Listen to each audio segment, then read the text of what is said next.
starter, Sandy Koufax, who had arm problems, but when he was right, was unbelievable. Same way with Bill Walton, because he took the Portland Trailblazers to the NBA championship, okay? Portland.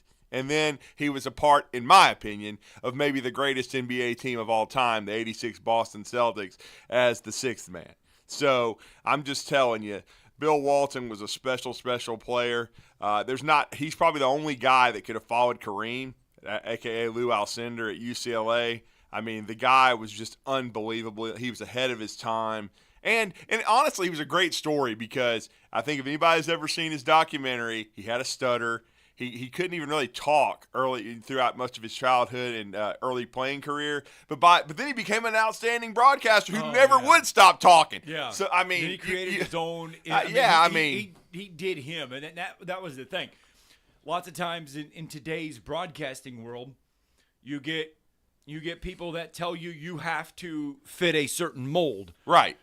And Bill Walton fit his own mold, and they let him be his own person. Now, some people thought it was irritating. Some people thought it was awful. Some people loved it. It was funny at times. Some people hate it. Like, hey, you know what? Because you never got any broadcasting stuff. Scott, your timing is perfect because Scott brought us donuts back on this trip. What was one of the last things I remember Bill Walton doing? Eating a donut in Oregon as big as his head. He was eating a voodoo donut. There you go. A voodoo donut. There you go. Yes. Voodoo donuts. Yes. And I brought back the Donut Land cherry donuts because it's the only place I've ever seen in my life that has a cherry donut. Bandy already had one. How was it, Bandy? Yeah. It was delicious. Yes, I loved those as a kid, and so I'm glad stopped on our way out of town yesterday. I mean, I'd probably be knocked down here. I have to go downstairs and get some water. We stopped on our way out of town yesterday, and I bought donuts. Now, there was two of us, my wife and I, in the car on the way back home, and she was like, "You bought a dozen donuts for two people." And I said, yes. I said, yes. She goes, why? I said, well, because why not? Yeah. We're not going to eat them all, but right. I bought a dozen donuts. But anyway, it is good to be back. Enjoyed time with the family back in Iowa. Finally got to see, and it was good. My son flew in from Oregon.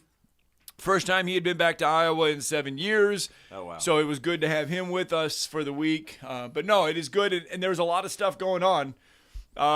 Spring meetings going on. I kept track of the Alabama softball getting to the College World Series again. We had Tom on yesterday to continue the karma. Now, they flew to Oklahoma City yesterday. Yeah. We're going to have Gray back on now. We did find out while you were gone that Gray actually, during the regional, when they won the regional, sprained his ankle in the booth. So that he was toughing it out. From jumping up and down? Well, that was from a power cord, but I told him I understood because I get emotional in the booth too. I've almost blown out headsets and stuff like that. So, but Gray will join us tomorrow.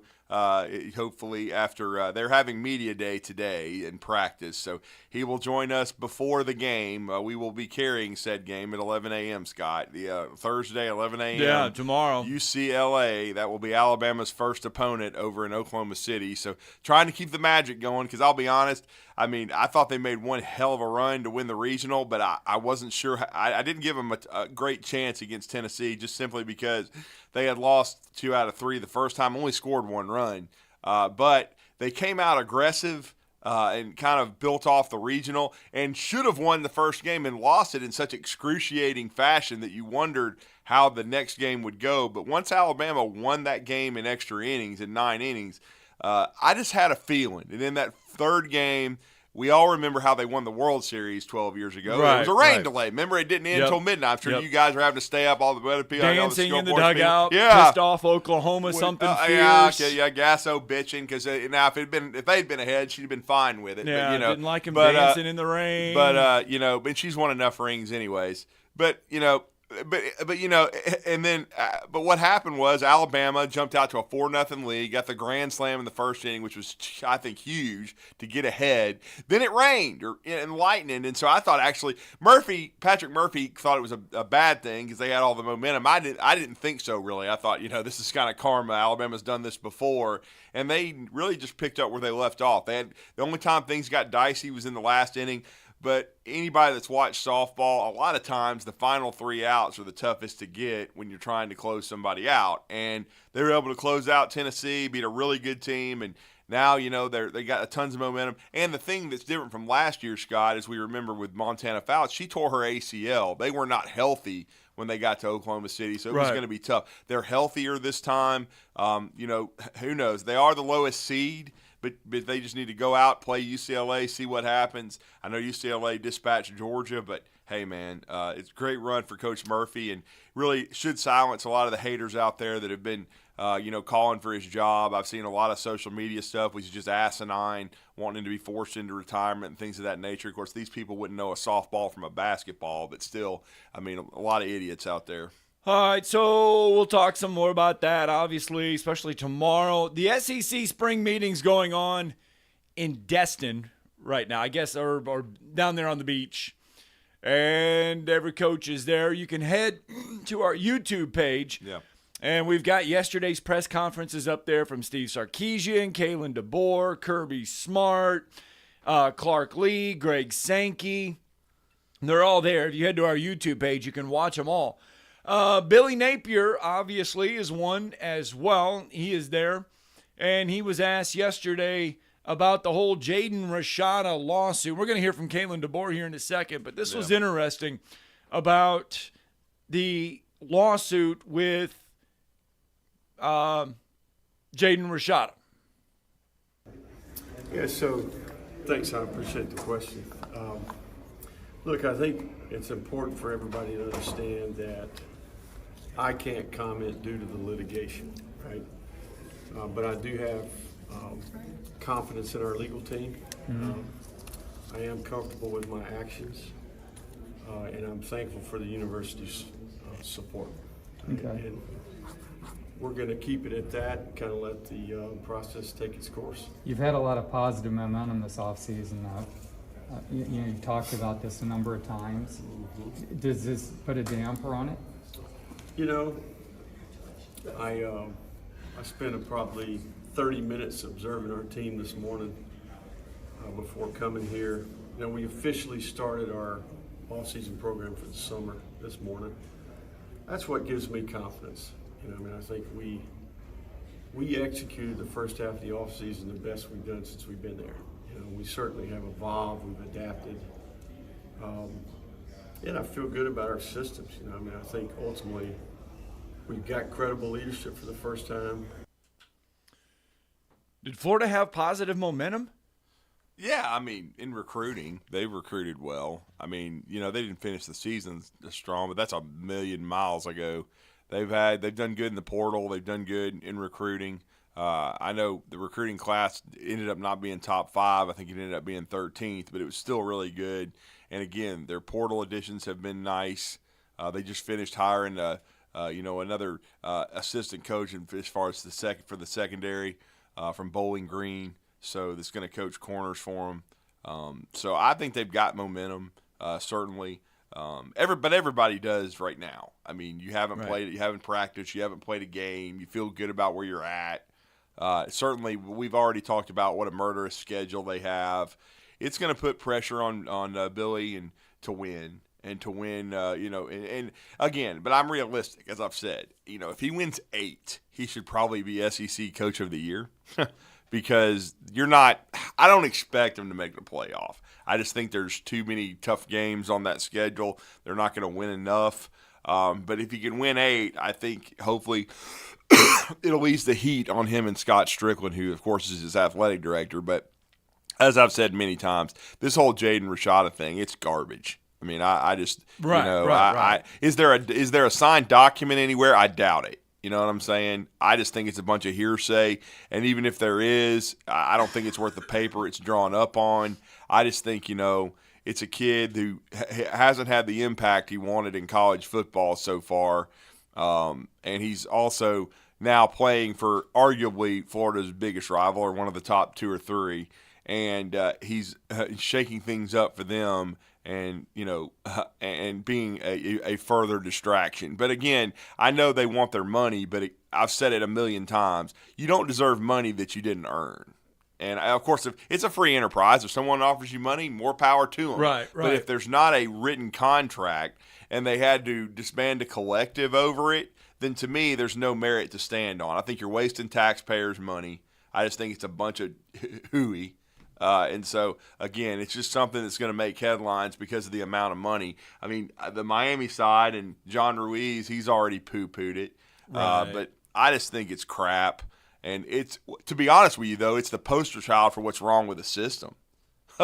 Because this is a dude, in my opinion. Now, recruiting rankings don't mean anything once you get to college. You got to prove how good you are, and you might prove you're better than your ranking. But so far, Rashada's been okay. He's not been anything special. We'll see if he is at Georgia. But I would put him more along the lines of the next JT Daniels than a Carson Beck, who may end up being a high draft pick, but we'll see. Right. Well, obviously, this is Kalen DeBoer's first SEC spring meetings. A little different. I mean, this year's a little different. You got Texas and Oklahoma making their first appearance at the spring meetings. Now, they were there. Texas and Oklahoma were there last year. They did get there last year. They just could not do anything as far as votes or anything like that, but they were at the spring meetings last year. This year, obviously, they're in full force, and they are full members of everything. They can vote on everything. Kalen DeBoer, this might make some Alabama fans a little bit happier as far as Kalen DeBoer talking about the expanded playoffs and maybe having multiple losses and the goals for Alabama. Listen to Kalen DeBoer. I don't like to think that you have a little wiggle room because more teams are in the playoffs. I don't want us thinking that way. I want us thinking about every game, the significance of it, how important it is to us, landing in a great spot, and getting a potential first round bye in the playoffs. And so that's, to me, what we'll be attacking and what we'll be working for. So the mentality is, you may have one. You could get in the playoffs with 2 losses or possibly 3, but he doesn't want to think that way. He wants that first round bye. He wants perfection. Well, that's what you have to do when you're at Alabama, or even when he was at Washington. I mean, they were 25-3 in 2 years. You're not thinking about going 9-3 every year. That's a loser's mentality. That's called mediocrity. That's called Georgia before Herschel and after him until Kirby showed up. But anyway, I mean, you have to have a mentality to be the best. I mean, and you want to, it's kind of like Nick Saban's mantra of the process. Do your job, dominate your box, and win your one-on-one matchup, and then hopefully it will lead to everybody to, falling in line, and you win a football game. Yeah. So, but that, Alabama's expected to compete for championships. They're expected to win every game they play. They don't, and that's just natural. That's a human element. But again, especially if you have officials like Alabama-Tennessee game a couple of years ago, But still, I mean, you have to bounce back, and you have to prepare yourself every week, because again, even though Nick Saban is retired, Alabama in some ways is going to have an even bigger target, because there's so many people praying that Alabama's going to slip back to 8-4. And there's been people with PTSD because they've been beat down for 17 years like Tennessee, and they want to. They're just praying that things are going to flip, and they might. You never know, and so they want things to go back in their mind to what they were before. But I just think Alabama, the difference at this time is, I think, other than when Coach Bryant retired and then Coach Stallings abruptly retired after 7 years, is in those situations, Alabama to me had vacuums at in the president's office, and then at a athletic director. Now, It wasn't all Steve Sloan's fault in the case of when they failed to hire Coach Bryant, because he had come in as an AD after the run for Bill Curry, or during, when Bill Curry was hired, but I just don't think he can, and I think he would have done a good job. But I think the bigger problem was Job Thomas and the president.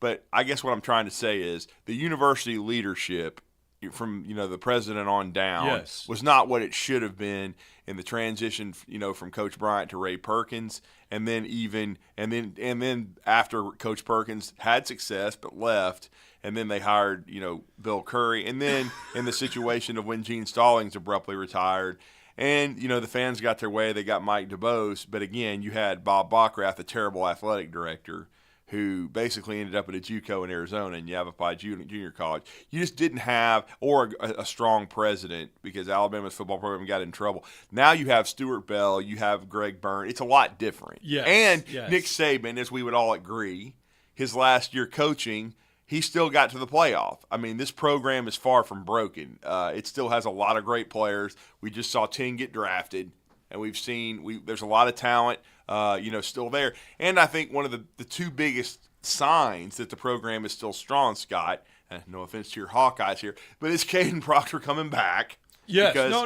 I mean, he comes back, and you get Ryan Williams, who is now enrolled in school, who is the number one player in the state, and one of I think, as I've said on this show, the best player since Julio Jones. Yeah. And he's playing for a coach that only recruited him for a short time. He was committed, but again, he could have gone anywhere in the country. Right. I think that whole Caden Proctor thing, that is a case of overreacting to a situation. You're talking about when Nick Saban retired. Yeah. I mean, I think that is Nick Saban retires and I gotta go. It's like it's I gotta go. No, that's when you take a deep breath. Yeah. And we can see it as adults lots of times. Just take a deep breath, give it a few days, and then make a decision. He never would have left if that would have happened. Let's get a break in. We'll check in with Kalen DeBoer. More interesting thoughts. We got Kirby Smart. We got Steve Sarkisian. We got Lane Kiffin. SEC spring meetings in a full force. We'll check in.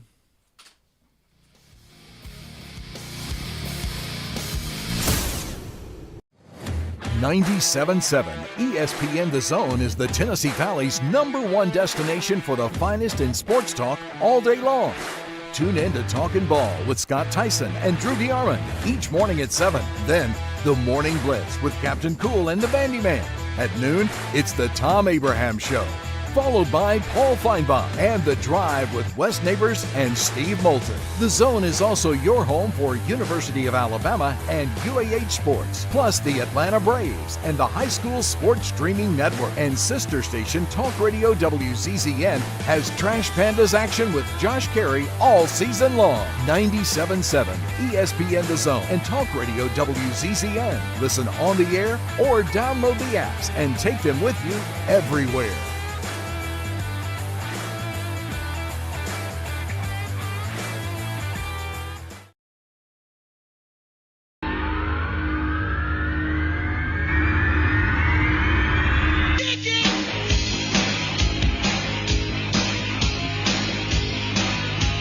It has happened. 171.294 miles an hour.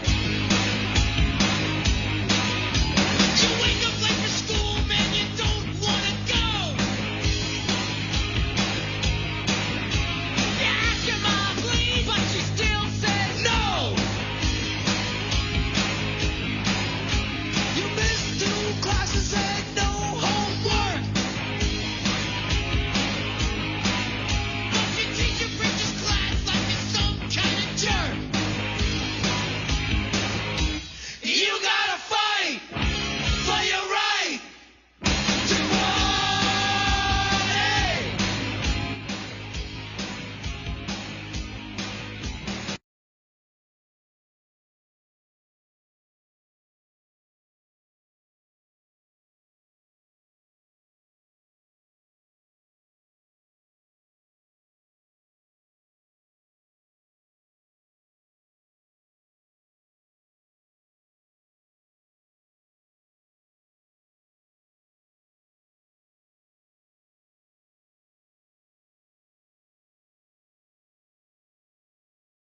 you are at increased risk for pneumococcal pneumonia. Ask your doctor or pharmacist about Prevnar 20, pneumococcal 20-valent conjugate vaccine, a Pfizer vaccine that can help protect you against pneumococcal pneumonia in just one dose. Even if you've already been vaccinated with other pneumonia vaccines, Prevnar 20 may help provide added protection. Prevnar 20 is approved for adults to help prevent infections from 20 strains of the bacteria that cause pneumococcal pneumonia. Continued approval may depend on a supportive study. Don't get Prevnar 20 if you've had a severe allergic reaction to the vaccine or its ingredients. Adults with weakened immune systems may have a lower response to the vaccine. Side effects include pain and swelling at the injection site, fatigue, headache, muscle, and joint pain. For full prescribing information, please call 1-855-213-2138 or visit Prevnar20.com.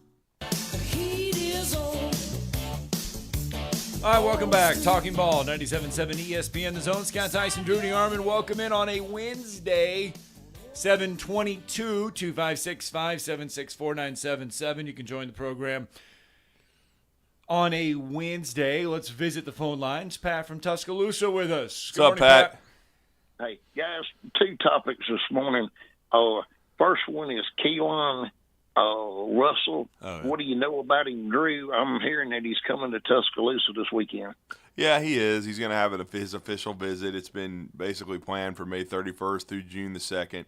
I watched his tape. I really like it. He's from Duncanville, which is a powerhouse. His teammate is a 5-star wide receiver who recently decommitted from LSU. Of course, some think he's going to Texas. You know, I've heard buzz about other schools. We'll see if Alabama gets him on campus.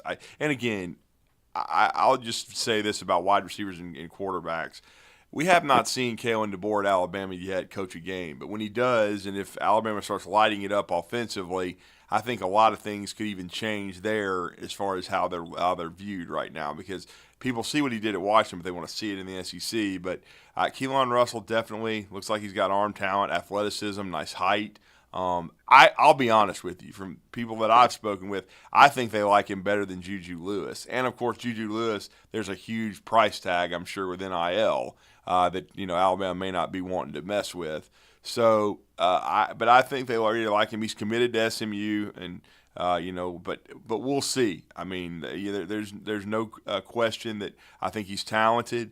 I'll be interested to see if they really turn up the heat and want him to flip or commit, and how quickly they want to add the quarterback, because they've been recruiting a few. But they're going to take one in this class. You have to, because to me, Milroe, this will be his last year. I know he has another year of eligibility. Now, if he gets injured, that could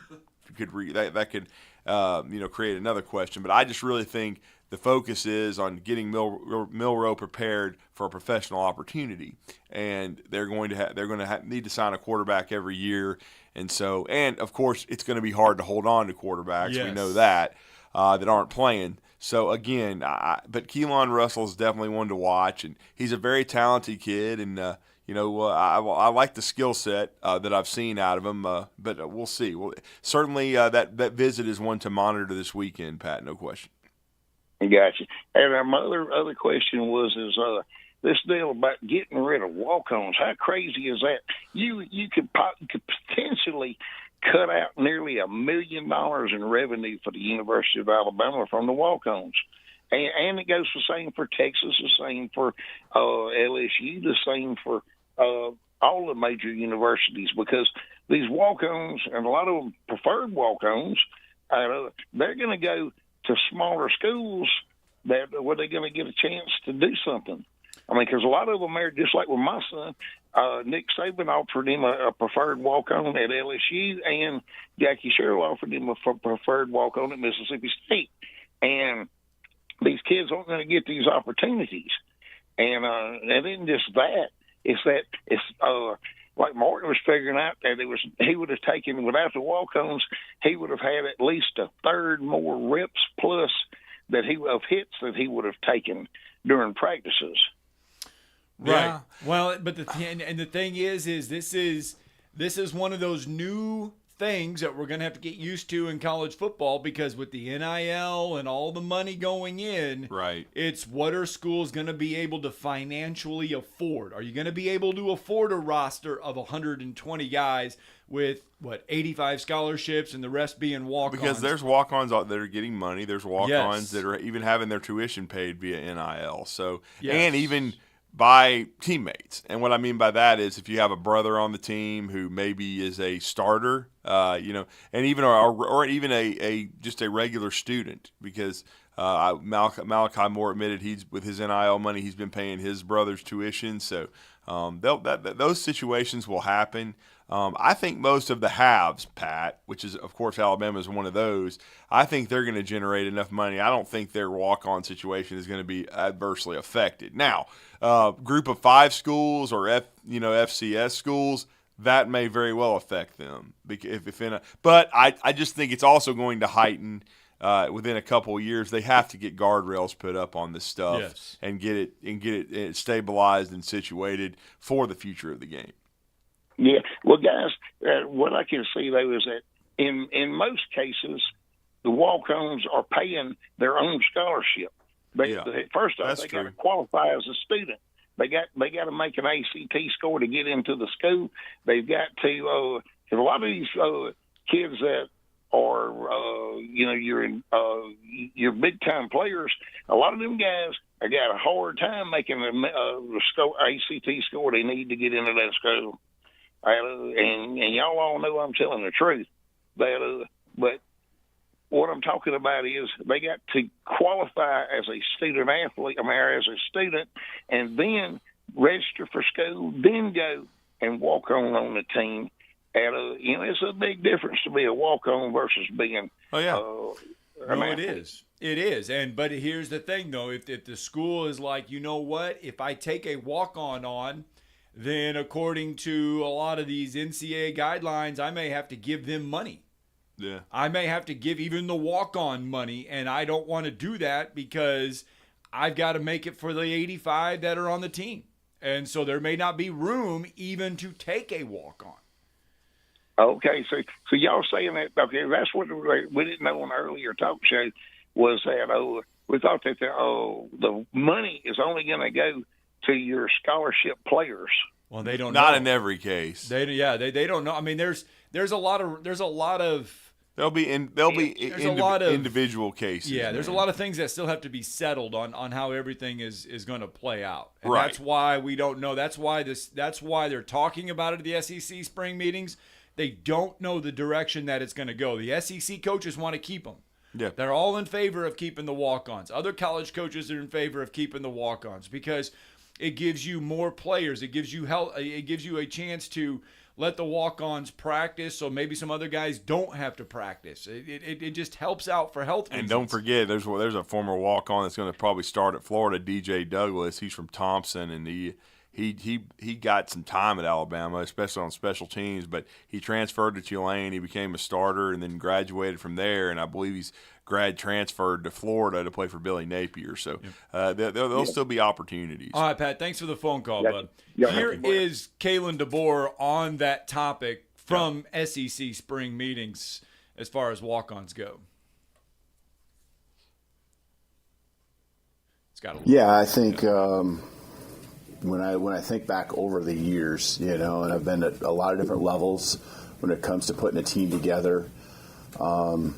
The crazy thing is people always look and say only 11 are on the field at a time, but there's a lot that goes into development. There's a lot that goes into putting together a practice, that I think is efficient. There's a health and safety piece for sure that comes into play when it comes to roster size. I think it was, smaller college levels have been as low as 100, 105. And been as high as 135. And I think that somewhere in between is a good number to have as far as executing, throughout the course of a season and having some depth. And I think there's other pieces too, especially in the latter years here, having legacy players, those that maybe are walk-ons that come onto your program and grow into being a scholarship player. There's a lot of variables that come into play. So, first and foremost, it comes to the health and safety and, efficiency and having a successful practice that I think you want to execute each and every day. That's important with the number that's on your roster. So, I've operated with 110 back about 4 or 5 years ago, 120 last year, and we'll have a few more than that with the way and the direction that we're at with Alabama this fall. And about how many are typically walk-ons? Well, everything above 85 normally, so anywhere from 15 to 35. So he's got 15 to 35 walk-ons. Yeah, Alabama, anywhere between 15 and 35. Because the one thing we know is this coming fall is going to be the last year of the COVID senior. So, and they've already gone back to because for a year or two there they let you go up to about 90, right, because of all that. But it's back to 85. So yeah, your roster is going to be anywhere. It'll fluctuate from year to year. I mean, sometimes it'll be 105, sometimes it'll be closer to 120. But again, I don't think NIL is going to affect the Power 5 schools as much. I think it's going to be there'll be enough money. Or now I always keep calling it the Power 5. Dang, it's really the Power 4 because the Pac-12 is gone after this College World Series with baseball and softball wrapping up. Right. But again, I just think overall they're going to generate enough money. And I know there's concerns out there, and that's what Pat was concerned about because his son had those kind of opportunities. But I just think overall, just let things play out. I know right now it's turbulent, but hopefully with the help of Nick Saban, with some people with sane minds, they're going – because I'll just say this. I've said it a million times. I know it's never going to be the same. I understand that as far as college sports, but it's too important. It ain't going away, okay? They're going to figure something out. There's too much money involved, and it's too popular. We don't have NFL football in Alabama. You don't have NFL football in Mississippi. So, again, it's way, way, way too important. And I know LSU, in New Orleans, they have the Saints. But still, I would venture to say that LSU is more popular than the Saints, okay? Right. So, it's just way too important. And they're going to get this stuff figured out. They're going to cooler heads are going to prevail. Yeah, they will. And we're still months away from knowing anything. Yeah, I mean the coaches, the commissioners, the athletic directors, the headline all grabbing have to come stuff to the table. The headline grabbing stuff of this case, this $20 million. People are kind of freaking out over it, but it's just the first step because they're hearing hard cap rosters. They're hearing hard caps. They're hearing this is going to be an 85-person roster and no more. Yeah. Guys, they still got to sit at the table. And they will. And they will be smart about this because they all want it and they're all in favor of it. They will find a way, hopefully, to make it work. No doubt. We got to find a way to get a break in. When we do, Talking Ball is going to return. 97.7 ESPN The Zone. 97.7 ESPN The Zone is the Tennessee Valley's #1 destination for the finest in sports talk all day long. Tune in to Talkin' Ball with Scott Tyson and Drew DeArmond each morning at 7. Then, the Morning Blitz with Captain Cool and the Bandiman. At noon, it's the Tom Abraham Show.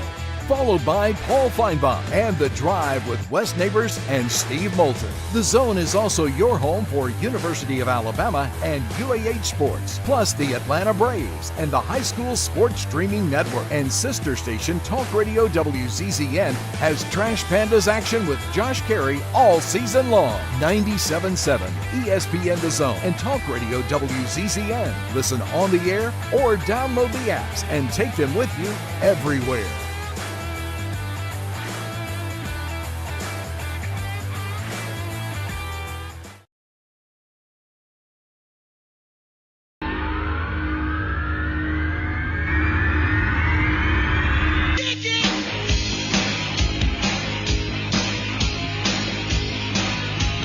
It has happened. 171.294 miles an hour.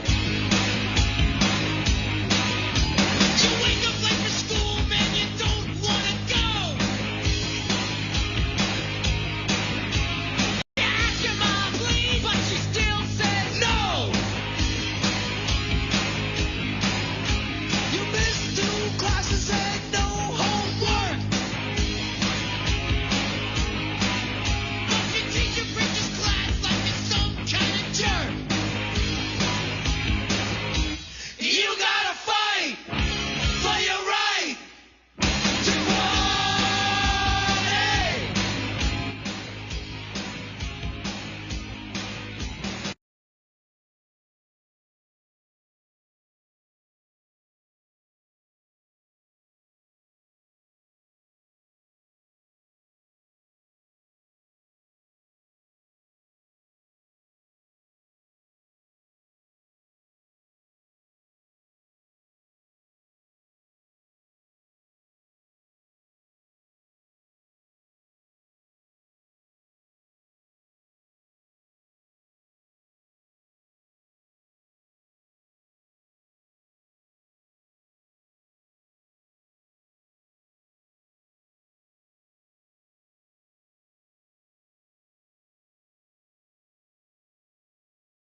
156-576-4977. And as a result, we got many, many phone calls and letters. Give us a call on the Neighbors Wealth Management Hotline today. 97.7 ESPN, The Zone. I'm on vacation every No single more. day 'cause I love my occupation. Back from vacation. I was informed on vacation, though, that in 2025, I've got to go to another truck show. In Louisville. It's the World Series of Truck Shows or whatever for semi-trucks. And I have been told that I am invited back to go to another truck show. Nice. My brother-in-law is doing another truck, so we will be part of the team there in Louisville. I have no clue what I'll be doing again, but I'll be going to a truck show there in Louisville, the big truck show. There we go. 256-576-4977. That's the number to the phone lines. SEC spring meetings going on. Did you see this story? And this is what's good about SEC spring meetings, is that little stories come out and little things pop up, and I'm sure maybe this might get brought up at SEC Media Days in a little over a month. But remember, you were making fun of Lincoln Sharman for leaving Oklahoma and going to USC because he was potentially dodging. Yeah, he was running like a scalded dog. So he didn't have to play any SEC schools. Yeah. Well, according to Saturday Down South, Lincoln Riley and the USC Trojans went on a full-on offense. Oh, boy. To get out of playing their game against LSU. So much so that they contacted Fox and had Fox beg LSU to get them out of the contract. They tried everything under the sun, every avenue they could to try to get out of this LSU game, and Brian Kelly just kept saying, nope, we're playing this thing in Las Vegas. That's the head coach you're paying $11 million to, who's going to really have a home crowd in Las Vegas, but he's so soft and he's such a piece of chicken dung that he doesn't want to freaking face an SEC school because he can't beat them. Now, he can get up in a press conference and bloviate and say, well, we outscored them in the second half. That's just great. You're only down 28-0 before then, clown. But, I mean, and you still never won a playoff game ever. They contacted Fox, did USC and Lincoln Riley, because Fox got involved, and Fox's reasoning was they weren't thrilled that USC's first game in the Big Ten was going to be on ESPN. So that was their leverage. And LSU said, we don't care. We're not budging. No. And then can you imagine John McKay doing that? I mean, that's just good grief. I mean, wow. I mean, week one game so far. John Robinson, who has worked with LSU, Yeah. I mean, what must he think of his former Trojans? They're each going to earn $5 million for playing in this game. I mean, and now you've got an expanded playoff, so if you get the hell beat out of you, what does it matter? You're still going to be playing in the Big Ten with a chance to go to the playoff. You don't want to challenge yourself? I mean, what is that telling your program to me? They were trying to get out of this before the Big Ten schedule was even announced. That's how long they've been trying to get out of this game with LSU. They announced the schedule in October of 2023. So they've been trying to get out of this since October of last year. Well, you know what Ned Yost said years ago? Run it up, Herman. Leave no doubt. And that's what I would do if I was LSU. And the thing about it is, they both of them lost. You know, the first two picks in the draft, Caleb Williams and of course Jaden Daniels. And yet, I don't see LSU being afraid to play. I mean, come on, he's developed how many quarterbacks? Why are you so? Is there something wrong with your program? Why do you not want to play LSU? What's the problem? Because I think it's because they have road games at Michigan and Washington. Boo-hoo! They have home games against Wisconsin and Penn State. They play Notre Dame. Boo-hoo-hoo! That would be my guess as to why. Is Billy Napier trying to get out of half his games? He could. If he could, he'd be like, look, can we reschedule some of these games? I mean, that's just so soft. I mean, good Lord. Lincoln Riley is a fraud. Okay, so in case you are wondering, they open up with LSU, then they have Utah State, and then they will travel to Michigan, at home with Wisconsin, at Minnesota. They get Penn State at Maryland. They host Rutgers. They're at Washington. Can't wait for that flight, man. Get on a plane, USC, flying to Rutgers. What's the date of that game? Rutgers. They host Rutgers. Oh, I'm sorry. But they got to go to Maryland, so they still have to go. They still have to go across I can't there. wait till December or late November when they're flying to some of these East Coast towns and they can't even function because it's too cold. November 16th. Oh, they host Nebraska. I was hoping you had already mentioned Minnesota. I was hoping you'd say they were going to be at Minnesota. No, they do that October 5th. Dang it. They go to they go to Minneapolis October 5th. It won't be cold. It'll be chilly, but one it of won't these be years cold. they'll have to go to Minnesota maybe late in the year, Nebraska late in the year. Oh, that'd be awesome. That'd be awesome. Freeze their Trojans off. Oh. Let's go to B. Rich. Good morning, B. Rich. Good morning, fellas. Is there a more yellow-bellied coward in college football than Lincoln Sharman? I don't think so. Not to me. I mean, I just think he's yellow. I'm sorry. Right. And let's be honest.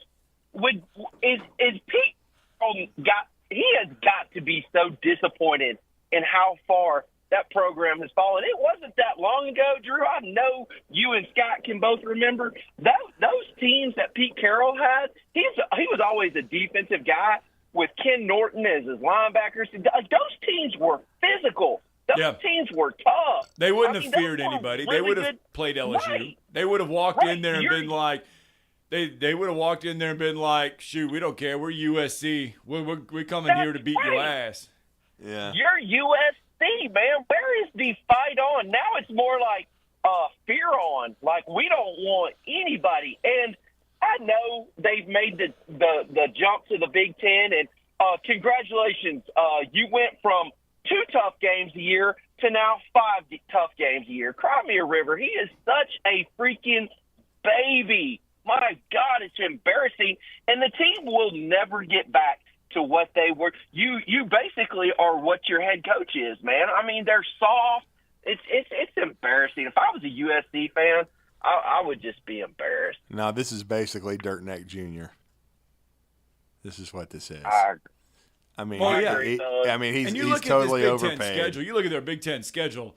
I mean, come on now. There's winnable games against Minnesota, Maryland, Rutgers, Nebraska. With how he's recruiting, he should be dominating California recruiting. He should have a great roster. And USC, they've got money. They've got NIL. It's a private school. I mean, he should be able to have a great roster and be able to match up with anyone. But I just don't think his teams are very physical. I've heard from behind the scenes, especially when he was at OU, that the strength and conditioning wasn't what it needed to be. The program didn't have a strong foundation. And I think that was basically what you saw at Florida State, and then it started cracking.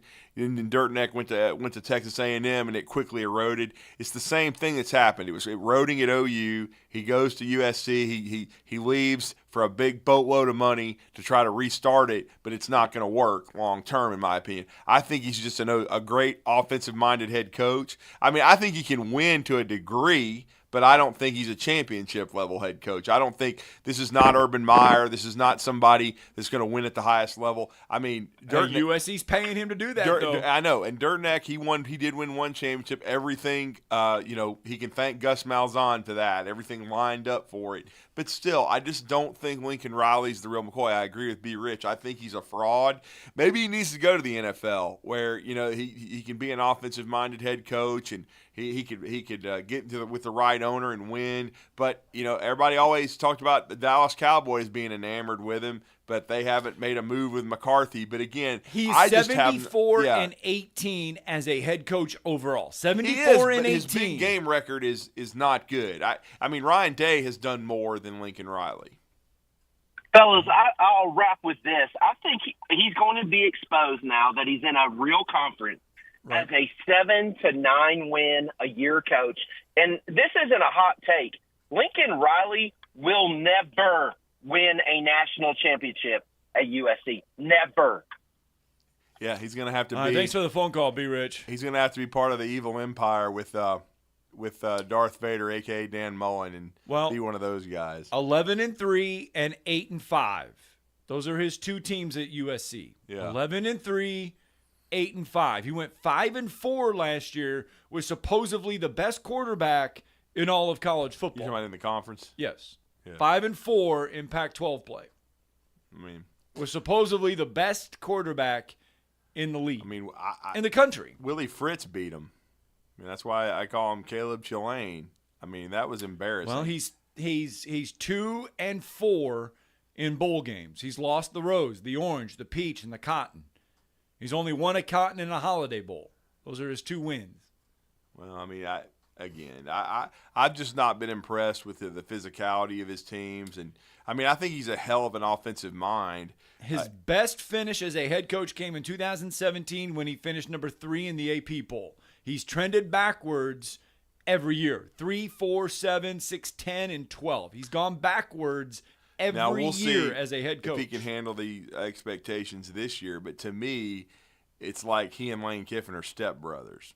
Like, you know, making that movie. I mean, all right, let me look at Lane Kiffin's numbers. We'll compare the two, plus we'll get back to SEC spring meetings. A lot to go through on Talking Ball on 97.7 ESPN The Zone.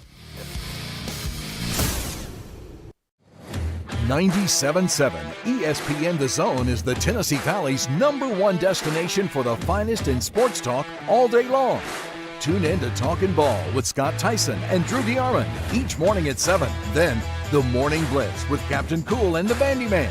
At noon, it's the Tom Abraham Show, followed by Paul Feinbaum and The Drive with Wes Neighbors and Steve Moulton. The Zone is also your home for University of Alabama and UAH Sports, plus the Atlanta Braves and the High School Sports Streaming Network. And sister station Talk Radio WZZN has Trash Pandas action with Josh Carey all season long. 97.7 ESPN The Zone and Talk Radio WZZN. Listen on the air or download the apps and take them with you everywhere.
It has happened. 171.294 miles an hour.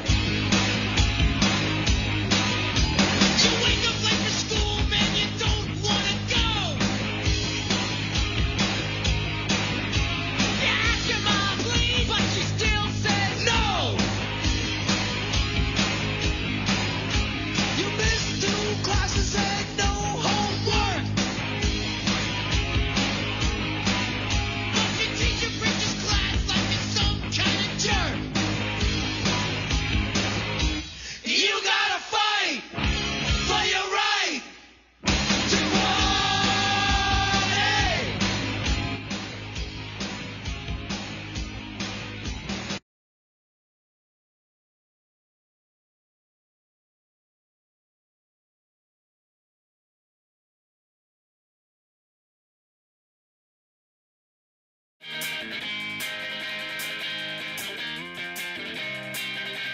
All right, welcome back. Talking about 97.7 ESPN, The Zone.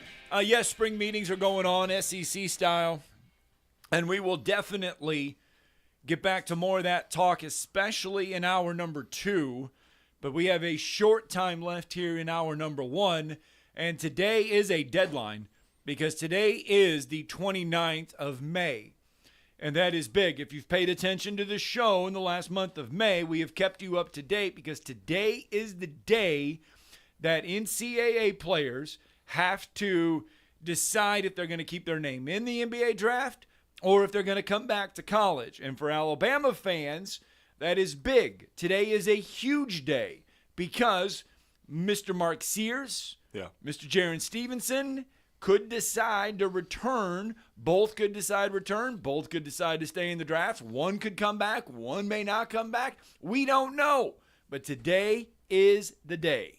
Yeah, and I feel good where Alabama stands right now. But you have to wait it out. They have until midnight tonight to decide what to do. Certainly, these last few hours are going to be very interesting, no doubt about it. But there'll be some clarity to each situation. Because didn't Mark Sears have a workout today? Yeah, he worked out for Houston, and he's supposed to work out for Milwaukee today, and that'll be his final workout. Jaron Stevenson's been training with his agent, I think, down in Miami, but he didn't get invited to the combine.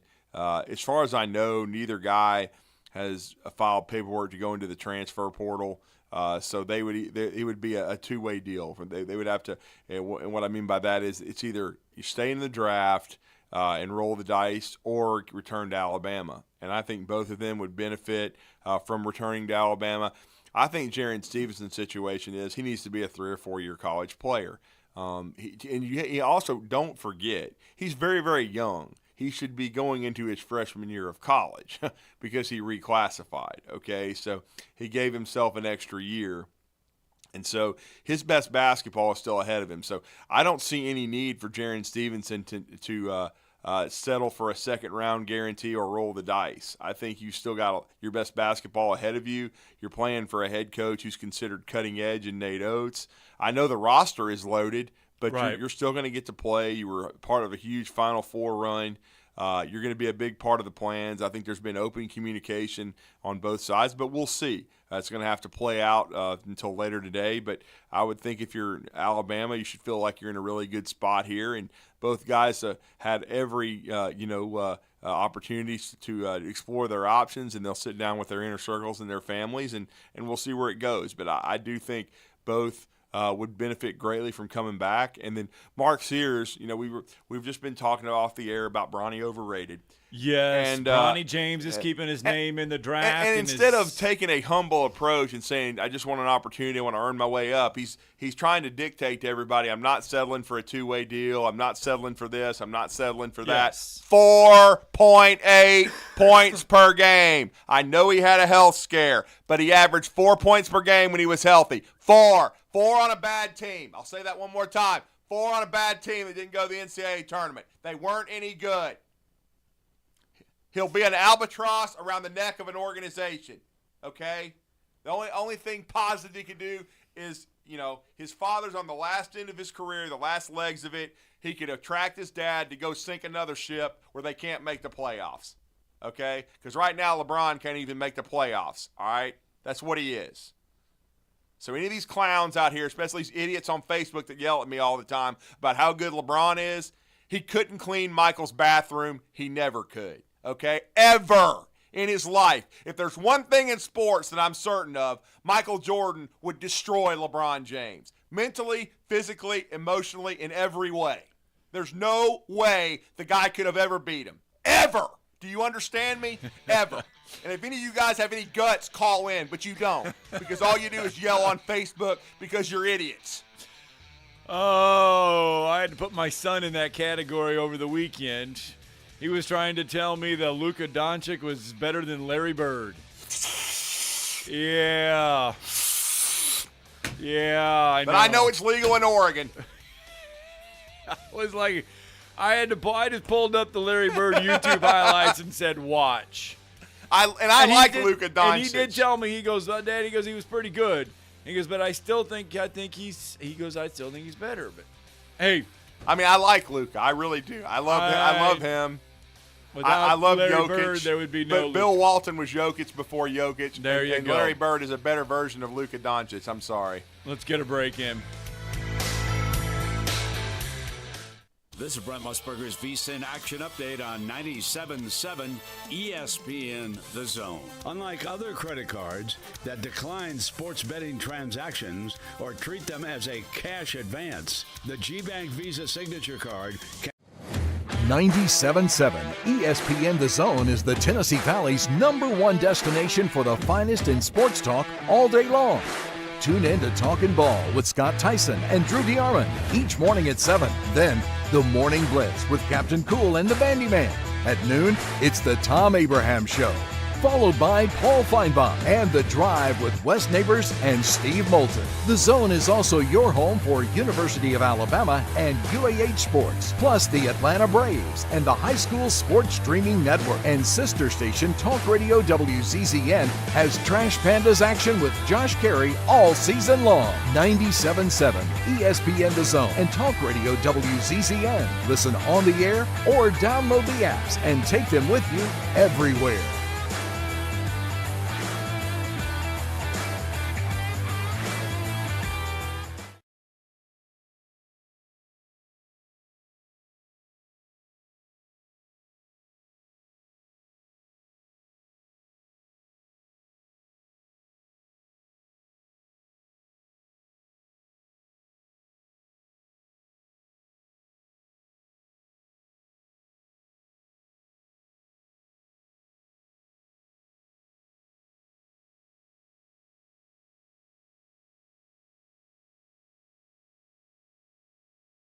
Online at sportsmedalabama.com.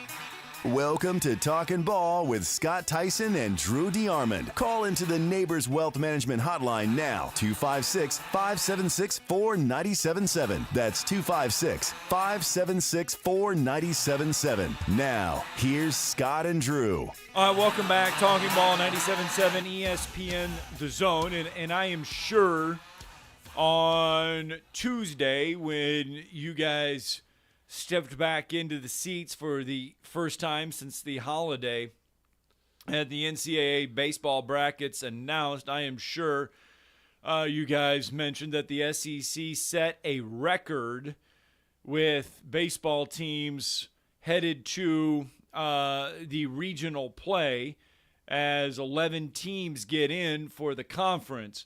It is also the first time in NCAA baseball tournament history that the top 3 seeds are from one conference. Number 1, Tennessee. Number 2, Kentucky. And number 3, Texas A&M. But there is a lot of talk about who didn't get in and who did get in, because there were some below 500 conference teams that did get into the NCAA tournament. And one of those, the Florida Gators. Yeah. But they got above 500 in overall. They ain't like Lincoln Sharman. They're not trying to get out of playing somebody. People. Yeah, their RPI was high. There was a lot of people that were holding their breath to see if Florida would get in. They ultimately get in. So, we're going to talk. Be happy, right? Yes, with a favorite of ours, and I hope he had a great Memorial Day. Certainly, he pays respect to our country, and is a great American. He's one of my favorite people. We'll see him in about a month and a half or so, a little less than 2 months at SEC Media Days, hopefully in Dallas. He hosts the Blitz with Mark McLeod and the Gator Blitz podcast. You can find him at blitzsportsradio.com, and it is Mark McLeod from the Sunshine State, and he's with us on the Neighbors Wealth Management Hotline. Mark, welcome back to the show, and to Huntsville. It's Drew and Scott. How are you? Hey, always good to be on with you guys. Thanks a lot. No doubt. I know you know Kevin O'Sullivan as well as anyone. You cover him. Covered every year of his career. He's had a great run at Florida. This year they were top 5 in the preseason. The pitching has, much like for at the University of Alabama, has been iffy, and they've been very young on the mound. Caglianone's had a great year. They had an unbelievable lineup last year. I thought, honestly, they were going to win the national championship. They fell a little short against LSU. This year has been a frustrating year, but one where once they got above 500 late in the year, and I think that 2 out of 3 on the road at Georgia was huge. But were you surprised that the Gators got in? And I know you've probably talked to Kevin since then. How was Kevin O'Sullivan pleased that they got an opportunity in the postseason? Absolutely, yeah. And I wasn't surprised whatsoever. All the years of covering baseball, the strength of schedule, the RPI has been the big thing. And Kevin O'Sullivan has talked about this for years. He's, we want to play a tougher schedule. We know that we have some teams here in the Sunshine State that we can play on our non-conference schedule because he'll tell you he knows what you're going to get in the SEC. So really, it's the non-conference schedules where you got to build it a little bit, and it's not difficult to do down here. It was one of these years where going into the season, the one question mark for Florida, really, I guess I should say two, but one question mark for Florida was pitching. They've got the arms, they've got the talent. These guys can throw, and they throw hard, but can he get them where they need to be? And for really the first time in Sully's career at Florida, 17 years, and he's been to the NCAA tournament every year. Yes, he has. Goodness gracious.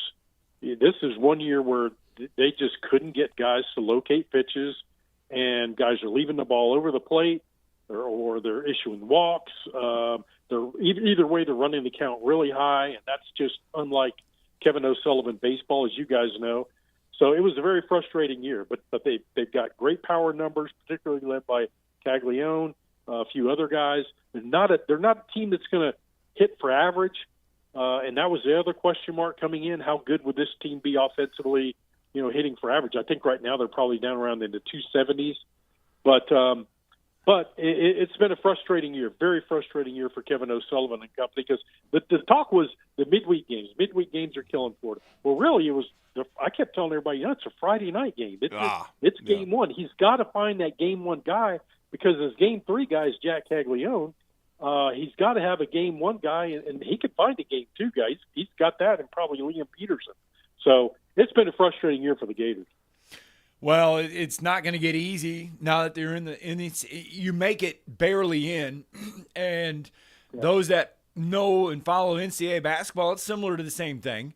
You get in, you're going to play a very, very good team in round 1. Well, this is the same case in baseball. You're going to get a very good Nebraska ball club out of the Big Ten. Yeah, you are, and that'll be a 2:00 game, so afternoon game. It'll be awfully hot over there in Stillwater, as we all know. But I like where Florida is in this. It's a good opportunity for Florida to get away from the home. I think sometimes when you're struggling the way they are, sometimes getting away is the best thing you can possibly do.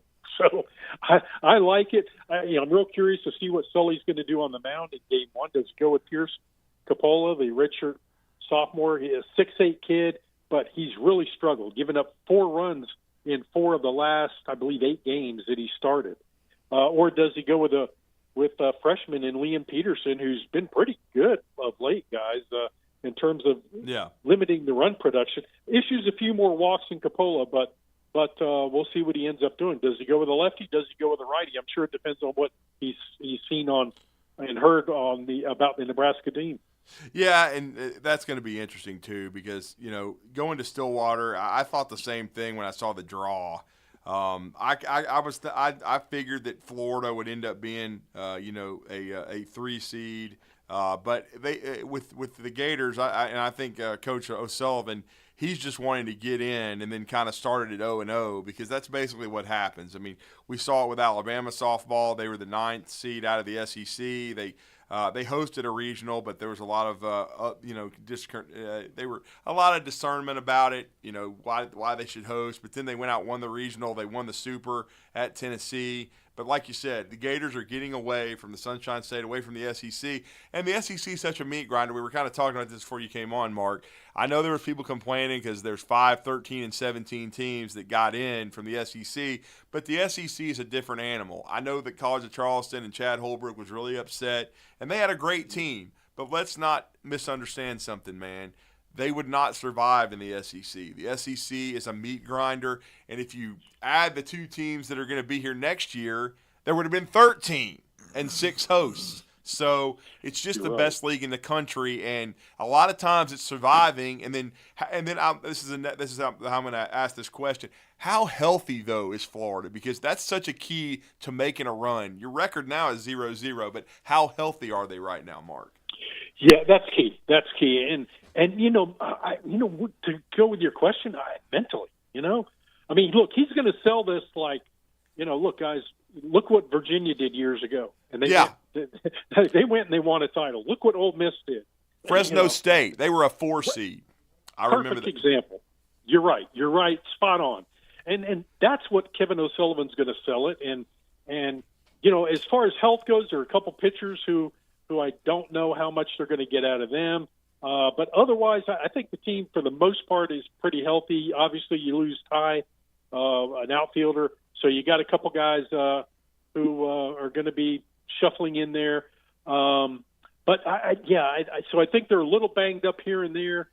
But I think overall, you're exactly right. This is what Kevin O'Sullivan wanted: an opportunity to get in here and go play. Now, if he can get a little pitching and get this stuff turned around even just a little bit, I think Florida can swing the bats well enough and get things done, to play in that regional. Again, I'm thrilled that they're away from home, because these guys can go in the hotel, they can relax, they get away from all the noise, all the talk, and it's an opportunity for them. But you're right, Drew.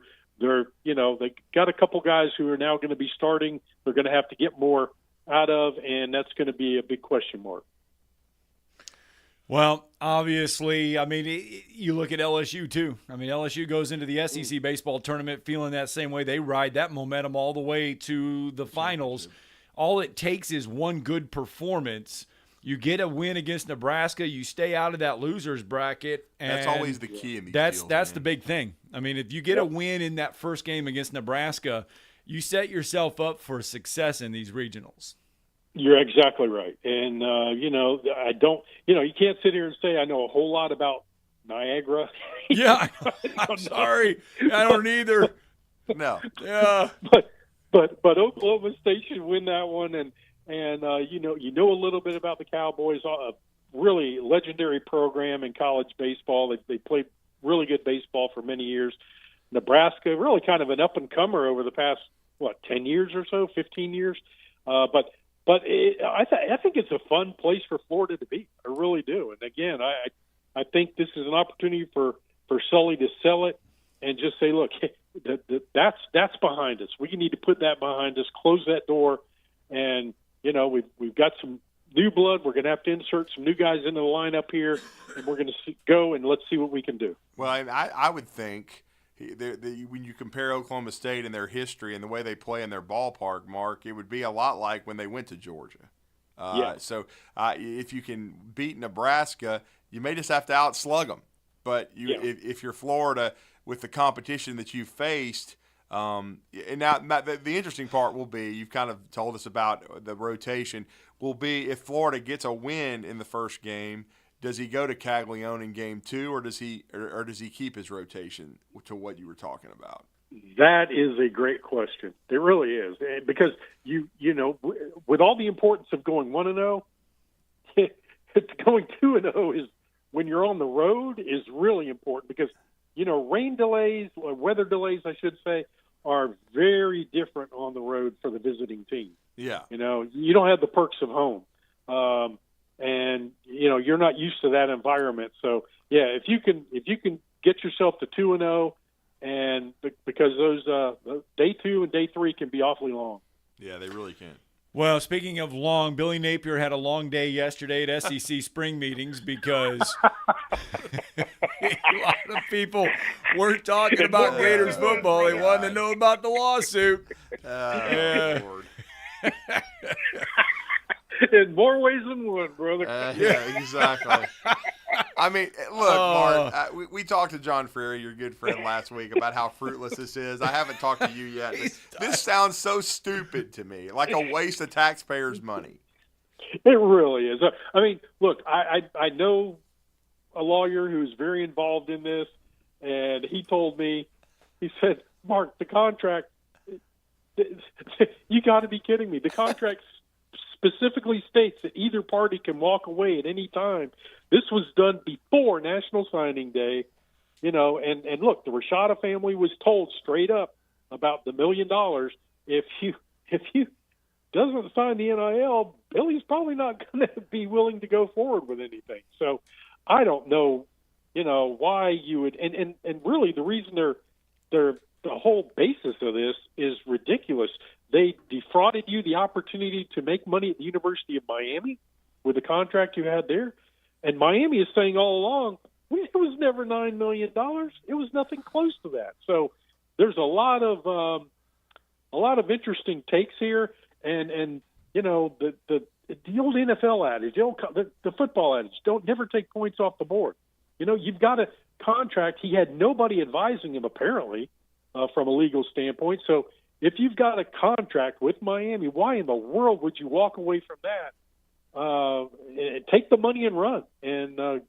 But if you're going to keep putting it out there, I don't know. It just looks like a money grab, and I don't see where there's anything going to go with this, because the names of the guys he's going after aren't even on the contract. So and the contract specifically states, again, either party can walk away. It's a very, very sad situation. And it looks like, to me, guys, that they just want Florida to come to the table and, negotiate some kind of settlement to keep from embarrassing the University of Florida, because this thing could drag on for a while.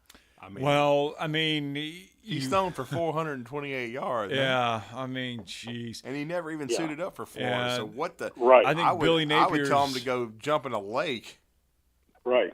And I think that's what Florida's done. I think he's got more important things to try to figure out, and that is how to navigate this middle portion of a schedule this year that is absolutely brutal. Oh. Yeah. Last 5 games are unbelievable. Absolutely unbelievable. But, they and look, guys, the strange thing, too, I shouldn't say strange, but the bad thing for Florida, and it kind of ties right into what Florida football's been the past few years, is you get good news with Elijah Badger coming in, Jason Zandamala, 2 positions of great need on the offensive line and a wide receiver. Then you get Cormani McLean. We could talk about that for a while, but there's some issues there, but you hope that the young man is straightened things out and is going to come in and everything's going to be done the right way, and he's going to push for an opportunity on that ball club. But you get good news, and then all of a sudden here comes this out of left field, and you're like, are you kidding me? I couldn't. I was like, actually, Scott and I were in the last segment of our show, and I said, Scott, we have breaking news, and this is asinine. I just don't get it. It's crazy. This is the poster child for why this system is broken. But you know what, Mark? What's so sad is this is the first one. It won't be the last. Oh. You're right. You're great point. You're absolutely right, Scott. It will not be the last. And I got to believe there are coaches out there. Of course, now, and look, Billy should have never been in this position in the first place. But, between what the NCAA didn't do in trying to legislate and get a grasp on NIL and what the schools were doing, it was kind of a free-for-all. He shouldn't have been in that position in the first place. But now, they've got people to take care of this stuff, and Coach can stay away from it, and I'm sure other schools are going to learn a lot of valuable lessons from this. Well, and they are, and of course we know the Gators just rounded out their coaching staff, which I thought was interesting. We talked about that earlier in the show, hiring the cornerbacks coach from Bowling Green. To be honest, though, Scott asked me this to start off in our first hour. Where is Florida right now? I said, honestly, I think they're in a pretty good spot. This doesn't look good as far as national headlines go, but I think it's more, it's more, just satire than anything. The offseason they've had since the disappointing end of the season, the recruiting class, I know it didn't finish top 5, but they held on to Lagway. It finished in the top 15. I think they've had a good portal season. They produced a first-round draft choice at the wide receiver spot in the NFL draft, which helped get this young man from Arizona State the other day. I think Florida is kind of sneaking around. It's just the schedule's so difficult. But I think they're in a solid spot right now. I'll just say this. I think they're getting better. I'm with you. Yeah, I agree. This is a more veteran team, and I think you hit the nail on the head when you talked about they did some things in the transfer portal. Because last year they did a couple things in the transfer portal, but they need to do a whole lot more. They really did. And I was surprised that Napier didn't do more in the transfer portal last year. But really, the Gators kind of handcuffed themselves with the Rashada situation. Yeah. That didn't help them. And now this year they've done a bit more. They've got the recruiting. L.J. McCray coming in, big defensive player as well. So you've got some highlighters. You got some 5-star kids that you can kind of start to build your core group around more. And there are more core group players that are elite for Florida because, as we know, guys, under Dan Mullen, at the end of the Mullen era, goodness gracious, you were struggling to find who are the elite players that you're surrounding this team around who, you might have one or two guys, but they're going to be gone after the season. And who do you got then? Because recruiting had been a nightmare. Yeah, it really had. It's going to be really interesting to see how this season starts. That opener with Miami is huge for so many reasons. I saw they're an early 3.5-point dog, but if they can beat the Canes, then it kind of shifts the pressure to Mario Cristobal, who's getting paid a lot of money as coming home, and they've loaded up in the portal as well. But that's going to be kind of a swing game to me. Florida needs to get off to a good start, no question about it. Well, Mark, we appreciate it. We thank you for the intel as always, especially the great stuff and the inside sources with the lawyers and the situation with this Jaden Rashada deal. And, of course, we'll be following the Gators very closely in Stillwater as they open on Friday with Nebraska. Going to be an interesting matchup for Florida to see if they can make a run after coming out of the toughest baseball league in the country. But let everybody know how to follow you, my friend. Yeah, on X at McLeod Live, MCLEOD Live. Always good to be on with you guys. I love listening to the show when I can and picking up some good stuff in the morning. You guys do a great job. Thank you, Mark. Thanks, Mark. Appreciate it. Thanks. All right, Mark McLeod, kind enough to join us. Let's get a break in. More talking ball when we return. 97.7 ESPN The Zone is the Tennessee Valley's #1 destination for the finest in sports talk all day long. Tune in to Talkin' Ball with Scott Tyson and Drew DeArmond each morning at 7. Then, the Morning Blitz with Captain Cool and the Bandiman. At noon, it's the Tom Abraham Show, followed by Paul Feinbaum and The Drive with Wes Neighbors and Steve Moulton. The Zone is also your home for University of Alabama and UAH sports, plus the Atlanta Braves and the High School Sports Streaming Network. And sister station Talk Radio WZZN has Trash Pandas action with Josh Carey all season long. 97.7 ESPN The Zone and Talk Radio WZZN. Listen on the air or download the apps and take them with you everywhere.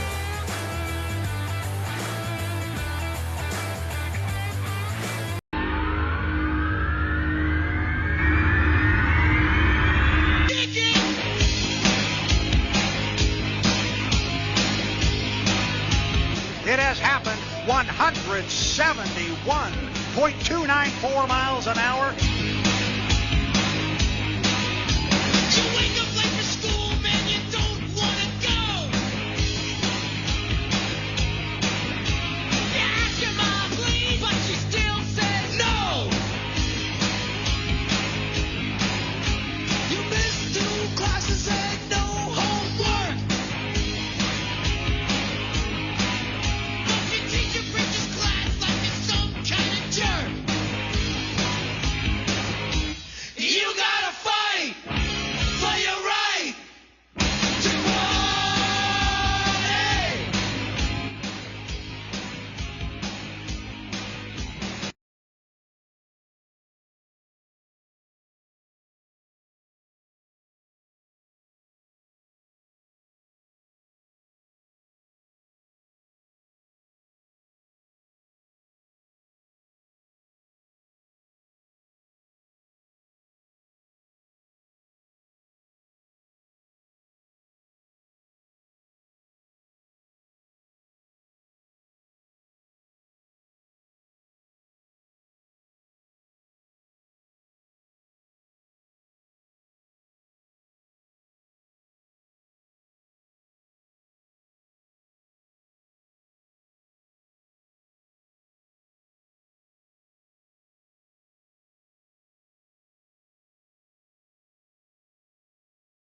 Alumni Hall is the ultimate shopping destination for Auburn and Alabama fans. Get your baseball gear, graduation gifts, or cheer on your team with the newest apparel, hats, and accessories for the entire family. Shop the newest collection of top brands like Nike, Adidas, Champion, Columbia, Yeti, New Era, plus 2 for $38 shirts. Sign up for the Alumni Hall Pass rewards and earn $10 for every 150 points accumulated. Come see us at Alumni Hall near Belk in the Bridge Street Town Center. Alumni Hall, where the best fans shop.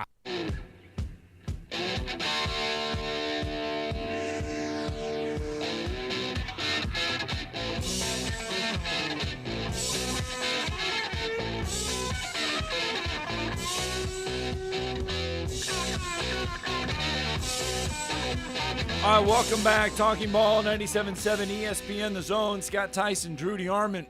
Welcome back into the show. Let's see here. 8:25 on a Wednesday morning. I wanted to say Saturday. Mark Etheridge will join us at the bottom of the hour.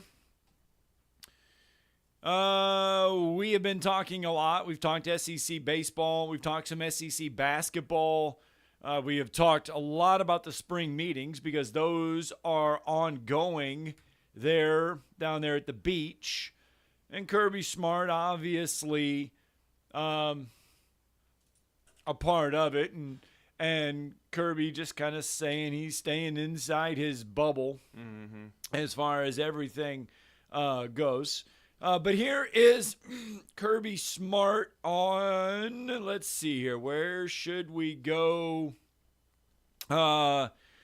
with Kirby Smart? We've talked about roster sizes and walk-ons. Here is Kirby talking about multiple teams with multiple losses making the college football playoffs. Do I think there's going to be teams with multiple losses? Yes, in the playoffs. I mean, most certainly there is. How do you differentiate? I'll leave that to the committees. I mean, I think that's why we have the system we have. I mean, it happened yesterday in baseball. So there's a lot of debate about what teams get in baseball. There's going to be debate about what basketball team got left out. There's going to be debate about what football team get left out. And ultimately, everybody has a chance to go out on the grass and perform and play and earn the right to be in. And somebody's going to get left out that probably shouldn't. And, I don't get into I try to control what I can control because I can't control what a committee or what someone votes or thinks should be in. And we've had that with the 4-team playoff. There's been probably 3 times that I thought we were one of the best 4 teams, but we didn't earn it on the field. And so the same opportunity is going to present itself. It's just going to be 13, 14, 15, and you guys are going to debate a lot about it, and I'm going to try to make my team better so they're not 13, 14, 15. Kirby, that's interesting. I mean, I agree. I mean, you don't want to be on the bubble there. It's the teams that don't get in, well, then don't be on the bubble. I mean, that's what I'm trying to say. Right. So that's schedule teams that can help you. Don't play be like tougher Lincoln games. Riley and run like a scalded dog. You're going to have to step up your schedule. I mean, that's going to, kind of like in basketball, sometimes you lose a game, but it can help you in the thing. In a lot of ways. We remember this for Alabama. Remember, their pre-conference in basketball, I think they were only like 7-5. Right. And everybody was like, oh, no, they might not even make the NCAA tournament. They shouldn't have played Creighton. They shouldn't have played Arizona. They were talking about all those teams in a row that they played that were brutal. Purdue. But guess what? It helped Alabama, I think toughen them up for SEC play. And then for the NCAA tournament because they had seen everybody. And, well, even Clemson. Clemson brained them at home, but then they beat Clemson in the rematch in the NCAA tournament. So, to me, it toughens you up. It doesn't do you any good to play a bunch of tomato cans and then, be Will Wade and get in the tournament and lose by 30. One of the things we did learn yesterday from SEC spring meetings, and this is the sad part of all of this, Hugh Freeze down there for Auburn, running back Brian Battie. Yeah. He is still hospitalized. Hugh Freeze saying yesterday that he is getting better, but to honor the family, he did not want to go into too many things. He appreciates the prayers. It's been a difficult time for the family, says Hugh Freeze. Now, through court records or court documents that were filed last week, because this will go to trial, because I believe the individual has been charged with murder, and he's been charged with another count because of the Brian Battie injury. But according to court documents, Brian Battie's prognosis is permanent paralysis. I know. I heard about that last night, man. It just awful. Sad. I mean, it's very, very That's sad. the sad part of all of the SEC spring meetings that's going on. That's the sad news to come out of everything. In little less than a month, we'll be convening in Dallas. We'll have this conversation for you. 97.7 ESPN The Zone in, a little 2 months, because I forget. Next month is only June. June 17th is the Rocket City Awards. That is what should be on my mind. We'll talk more about that here as the days go along. Let's get a break in, because when we come back, SEC baseball, well, I should say NCAA baseball tournament, getting ready to crank up this week. Oh, it's a good time for college baseball.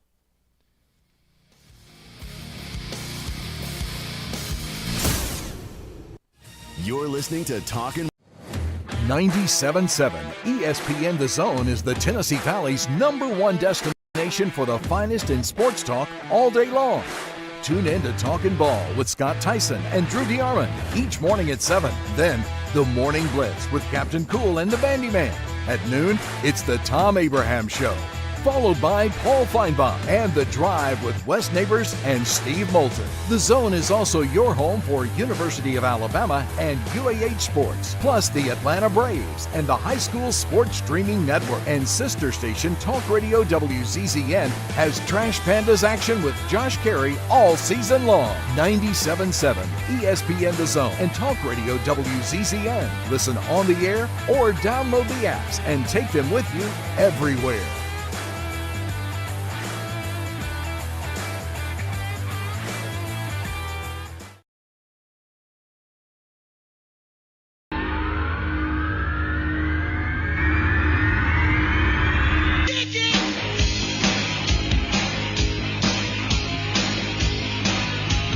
It has happened. 101.294 miles an hour. You wake up late for school, man, you don't want to go. You ask your mom, please, but she still says no.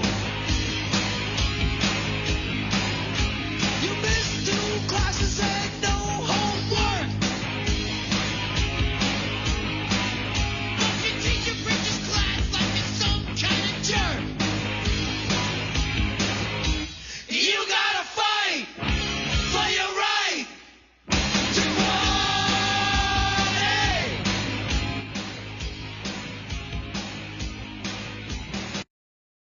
At Woody Anderson Ford for great deals every day. Stop by and see them at Jordan and Sparkman or at Woody Anderson of Madison on Hughes Road, or visit WoodyAndersonFord.com. Hi, my name is Dan Aldridge. I'm here to let you know about the Aldridge Law Firm and the soon-to-be-announced Legal Town Center. I've been practicing law in Alabama since 1984, and I also practice in Tennessee. And I'm from North Alabama, and I'm here to represent you and take care of your legal needs. For many of us, hiring an attorney is not high on the priority list, and maybe a little scary. But it's something that we all need at some point. So by all means, do your homework. And if you need representation for car accident, wrongful death, medical malpractice, nursing home abuse, or estate planning, or any other matter, just give us a call at 256-534-3188.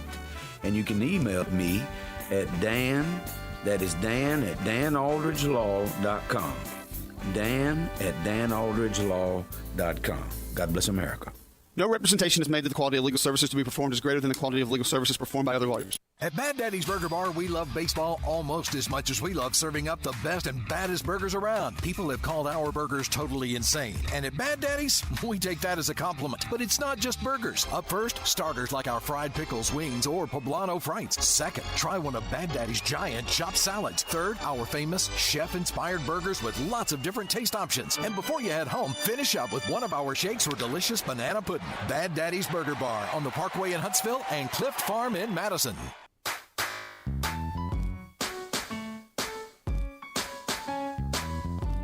Welcome back. Talking Ball 97.7 ESPN The Zone. Scott Tyson, Drew DeArmond. The field is set. It is. For the NCAA baseball tournament. It is all set. A lot of people angry at the SEC because they get 11 teams in. A lot of teams. A lot of people are angry. Well, those people don't probably follow college baseball like they should, and they see, oh, you got losing records, you shouldn't be in there. Conference losing records, I should say. Yeah, well, here's the thing. I know Tennessee ended up winning the SEC baseball tournament in Hoover, but they were nearly eliminated themselves, and so you nearly had the top four not even make it to the weekend, okay? And so I thought that was significant. And they all lost their first games. It just showed the depth of the league. And our next guest is with D1Baseball.com, and SEC Extra, part of D1 Baseball. And they pretty much had it nailed. He told us throughout this process that they felt like the SEC was going to get 11 teams. They did. They have the field pretty well nailed. And they do a great job, and we wanted to catch up with Mark Etheridge, who will have his eyes all over the United States as the SEC has all 11 of these teams scattered throughout the country playing in regionals. We have, of course, 5 of the top 7 national seeds from the Southeastern Conference. That's unprecedented. The top 3, and we're going to talk with Mark Etheridge about that now. Mark, good morning. Good morning, guys. Isn't it a great time of year? It is. If you love college baseball, which I always have, I've always liked it more than the MLB, even though I'm wearing Braves gear today. But certainly, I love college baseball, and I always love watching it. So I thought the committee did a good job. I know there was some consternation and there was some criticism, but I thought for the most part, I was pleasantly surprised, though Alabama was a 2. I thought they would be a 3. After they went down early. But I thought they got a decent draw. Not an easy one by any stretch. But what stood out to you about the selection process and the SEC getting 11 in, Mark? Well, certainly Florida getting in, one game over 500, that kind of rankles some people. But I do think Florida is certainly one of the most talented teams, and they had a lot of big wins. They played the top 6 teams in the SEC and went 9-9 against those teams. I mean, you look around the country, not a lot of clubs are going to be able to do that. The problem with Florida is they lost to teams they had no business losing to. So it was kind of a lot of pros, a lot of good to the resume, a lot of bad to the resume. And how do you evaluate that? I do think that TCU not getting in was a surprise for me. We didn't really have them that close to the bubble. Really? Okay. They didn't make it. College of Charleston was another one that, a mid-major champion, did really well in that league. UNCW, who won the automatic bid out of the CAA, got a 2 seed, but Charleston, who won that conference and beat them head-to-head, doesn't even get in. RPI is similar. That was, kind of fishy to me. But other than that, the committee really focused on strength of schedule, and that played to the benefit of the SEC, who had a record 11 bids. 10 is the most they'd ever had, and also 5 of the top 8 national seeds. It's actually top 7, but so that was also a record. So great for the power conferences, and I think that's where this is heading, guys. I mean, as the power's consolidating into a few leagues, you're going to see more and more of this going forward. Well, especially next year when the SEC adds in Oklahoma and Texas, it's only going to get tougher. I mean, their league alone, the SEC league alone, strength of schedule is going to be so high. So if you have a team, again, that is below 500, a couple games below 500, but they've fared okay in the conference, I mean, it's going to happen again next year. Yeah, you can no longer to evaluate conference records the way that you used to in the past. Right. One is the leagues are so big, they're unbalanced, right? So you may draw, the teams at the bottom of the league, and another team may draw teams at the top of the league. You have a better record, but is that really fair, right? Because it used to be you could sort of look at a conference record and determine the pecking order. You can't really do that now because the leagues are so big. I think the other part of this is Oklahoma coming in, they won the Big 12 kind of easily and made it to the conference tournament final. They were the number 9 overall seed. They joined the SEC. So how will that look, right, with they and Texas coming in, another regional team? Because what the coaches here say is you cannot prepare for the week after week after week gauntlet of all these great teams, because you get into a little tailspin, which everyone has during the course of a season, and it just compounds on you. And that's what happened to LSU, right? They lost their first 5 SEC series. They were pretty much left for dead. They were 3-12. And then the schedule lets up a little bit. They're able to have some confidence. And then when they play those good teams later in the year, they're a whole different kind of club. And that's where they are right now. They're one of the hottest teams in the country. And they end up getting sent to Chapel Hill. North Carolina's the number 4 overall seed. So LSU did not get an easy draw. But the way that they're playing, a lot of people are going to be picking LSU to advance. I got to tell you got to believe UNC, when they saw that bracket, wasn't real happy. Yeah. Agreed. Yeah, so we'll see. But and now to switch gears for our state, I mean, talk about Alabama's draw. UCF, according to the committee, was one of the last 4 in, but people have to remind themselves they've moved to the Big 12, so they played a tougher schedule. Alabama's had a history of playing them. They're a good program. This is one of the more intriguing 2-3 matchups for me, and it's going to come down to what you said last week, though, Mark. Alabama's got to pitch because they didn't pitch very well in Hoover. Yeah. UCF is a team that has pitched really well. They've got several strong bullpen guys. Their Friday starter, who they'll throw today or this week, is pretty formidable. So, and Alabama's been an offensive club all year. I mean, It's a good lineup. It's deep. I do think that if Alabama swings the bat the way they're capable of, they can be a factor in this regional. But they're going to have to pitch, right? To your point, what will they get out of those 3 starters who have had moments that they're really good, and then moments where it just hasn't worked for them? And I think that's the key, because I kind of feel like Alabama will hit. That's an offensive ballpark at Dick Howser Stadium in Tallahassee. It's there are going to be a lot of home runs, and I think that plays into what Alabama does best. The Florida State is the host of that regional, obviously. I mean, did you see this Alabama-Florida State coming down to those two to get out of that regional? Most likely, and I do think it's going to be Florida State's a really offensive club. They have, I would say, one true ace in Jamie Arnold, and I would assume he's going to throw the Friday game against a Stetson team that beat them. In Stetson, in DeLand as a 4 seed, and the other game they played them twice, and the other game was 1-0. Yeah. Wow. So Florida State won it. So that's one of the most challenging 4 seeds in the whole thing. So I would think Florida State's not going to be able to pitch off on this. They're going to have to go good on good, and that sets up well, because certainly Alabama and UCF are going to have to do that to advance as well. Yeah, I thought when it came out it was one of the tougher regionals when I saw Stetson as the 4, because they're an underrated baseball school. I don't think there's any doubt as far as the mid-major goes. And now, how surprised were you that Mississippi State didn't get to host? I thought that they had done enough potentially to do that, and now they're going to be a dangerous 2, Mark. Yeah, they certainly will be.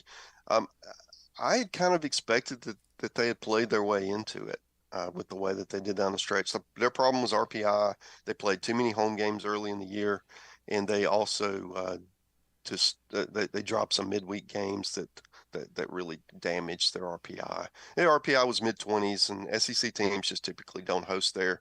We wondered with the introduction of a new rating called the KPI, which I think Mississippi State was like 11 in it, that maybe that offsets it a little bit, but in this case it did not. The team that got their spot would be East Carolina, who, if their RPI is 22, they won the 12th rated conference. typically that's not a resume that gets to host. That's a good 2 seed. But instead, East Carolina gets to host, and Mississippi State will hit the road. Mm-hmm. Were there any other surprises within the league, within the SEC, as far as seeding goes for this tournament? No, I mean, Alabama getting a 2, that was I expected them to be a 3. I think some of that played into geography they were right on that line of a low 2, high 3. And with UCF there, Alabama can bust to Tallahassee. I think that played a role in it. And they'll do that at times. They'll move a team from a 2 to a 3, just to get a good fit from a regional standpoint. But otherwise, I felt like it went according to form. LSU, South Carolina, and Vanderbilt, they all entered the week as potential 3 seeds and played their way up to 2s with how well they played in Hoover. So that was certainly a case. A lot of times there's nothing to gain from a conference tournament. Not only did they take all the mystery out of it and make sure they got into the field, they played their way into a 2 seed. So you get to play a 3 instead of a 2. So your opponent, at least in theory, should be a little more manageable. And I think too, just looking at one of the teams that was kind of on the fence at being a host was East Carolina. But they got a very dangerous 2 seed in Wake Forest. Matter of fact, if you had to ask me, I would pick Wake to win that regional. Yeah, I would agree. I mean, they were the preseason number 1 team in the nation, and they have not played up to that standard, which is obviously very difficult to do. But they're supremely talented. They have SEC talent and as a result, East Carolina's a difficult place to play, and I'm sure they've heard all of us quote experts talk about how they shouldn't have hosted all week. So I'm sure they'll be ready to play, but that is one of the more fascinating regionals. And it's one of those where they have a tough 4 seed in Evansville. They won the Missouri Valley automatic bid as they were number 2, but they won the conference, and that's a tough 4. So that's one of those regionals where kind of anybody could win it. And those to me are the most fascinating. Well, I mean, we asked this when it comes to the NCAA basketball tournament. Is there a regional we should be keeping an eye on and saying, hey, look, this has the potential to provide some plenty of fireworks? Yeah, I think one that is pretty balanced to me is the one in Tucson where Arizona is hosting. They're the Pac-12. Yeah. What they call double champion. They won the regular season and the conference tournament. Dallas Baptist is a really tough 2 seed. Alabama they have a chance to host. Yeah. They're really good. West Virginia with J.J. Weatherholt's one of the best players in the country. He was injured for much of the year. He's back healthy now. They're the 3 seed. They did really well in the Big 12. So that's a tough 3 seed. And then Grand Canyon, who's had some good years, they are one of the toughest 4 seeds. And plus, they're very familiar with Arizona, considering where they're located. So that's another one of those that, you won't be surprised if the 3 and 4 seeds come out, on top of that and are playing for a final.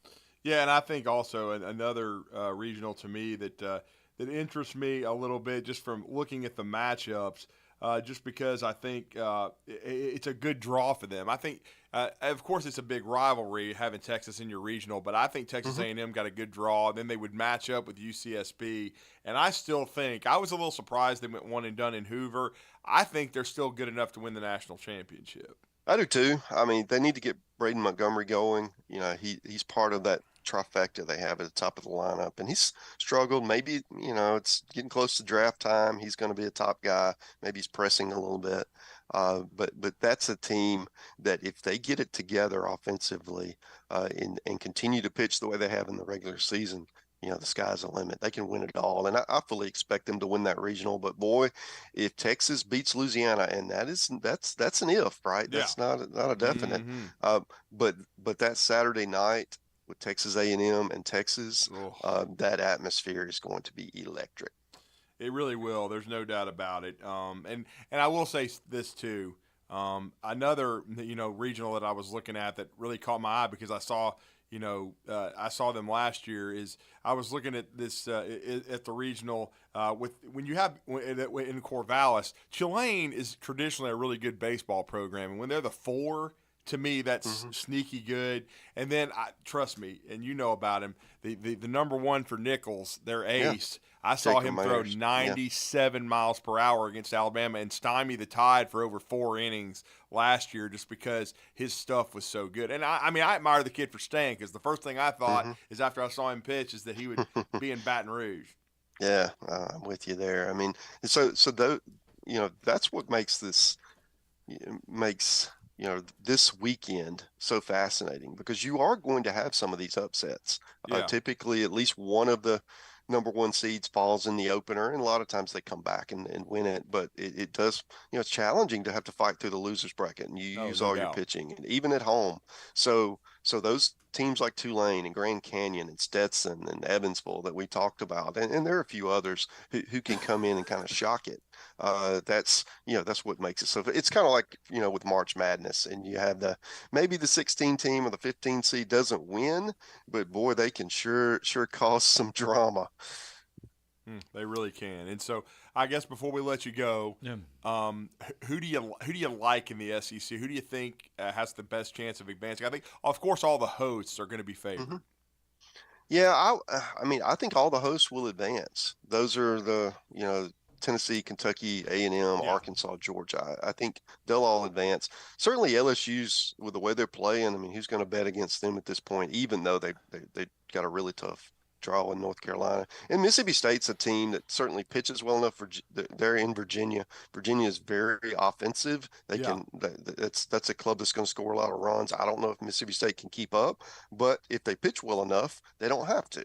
So that to me is another fascinating one. And should Mississippi State advance, they would be paired up with the Fayetteville Regional and could play Arkansas again. And wouldn't that be something? I think the other one I would point out would be Florida. They're in Stillwater. They're the 3 seed there, and they've got a tough matchup with Nebraska, who's got a true ace that they're going to have to deal with. But should they win that one? That is a very offensive ballpark. Florida hits a lot of home runs. It's kind of a good fit for what they do. I don't know if they have enough pitching, but if they stay in the winners bracket, certainly Florida's got a chance to shock a lot of people and shut some of the naysayers up who said they had no business making the field. Well, you guys do a great job at D1Baseball.com. We hope to catch up with you as the Super Regionals are going to be underway next week. But let everybody know how to follow you. You and Joe Healy also with SEC Extra. Yeah, we're at D1Baseball.com. We'll have writers at many of the regionals this week, and I'm going to do something kind of different. I'm going to stay home, and I'm going to do the command center deal where I monitor all of or as many as you can legitimately absorb, as many games as going on, and try to let people know what's going on, because it really is tough to keep up with everything. And what does it mean if teams advance? And that's going to be what I'm going to attempt to keep all that straight for everyone this weekend. Well, we certainly appreciate you keeping us straight. Thank you, Mark. Great stuff. Yep. Thanks, Mark. Enjoyed it, guys. Take care. All right, let's get our final break in, shall we? Talking Ball returns. You forgot. You're listening to 97.7 ESPN The Zone is the Tennessee Valley's #1 destination for the finest in sports talk all day long. Tune in to Talkin' Ball with Scott Tyson and Drew DeArmond each morning at 7. Then, the Morning Blitz with Captain Cool and the Bandiman. At noon, it's the Tom Abraham Show, followed by Paul Feinbaum and The Drive with Wes Neighbors and Steve Moulton. The Zone is also your home for University of Alabama and UAH sports, plus the Atlanta Braves and the High School Sports Streaming Network. And sister station Talk Radio WZZN has Trash Pandas action with Josh Carey all season long. 97.7 ESPN The Zone and Talk Radio WZZN. Listen on the air or download the apps and take them with you everywhere.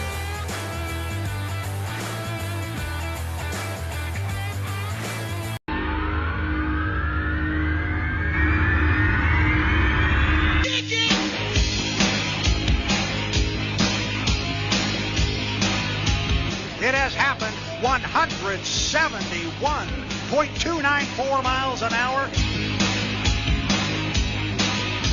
You wake up late for school, man, you don't want to go. You ask your mom, please, but she still says no.